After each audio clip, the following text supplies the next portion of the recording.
During upper endoscopy, we saw that the first stent had migrated proximally.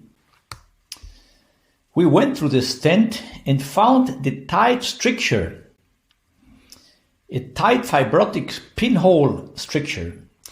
So we decided to remove the first stent using a rat tooth forceps. This was not a problem.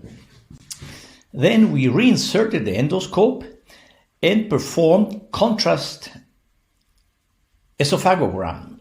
Through the endoscope, we applied water-soluble contrast and saw the filiform stricture. So we decided to dilate with an over-the-wire through the scope controlled radial expansion balloon. Here we are performing dilation of the stricture with the balloon. But the stricture was quite elastic.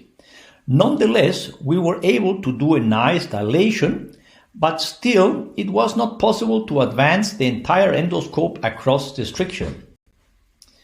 So we thought, what could we do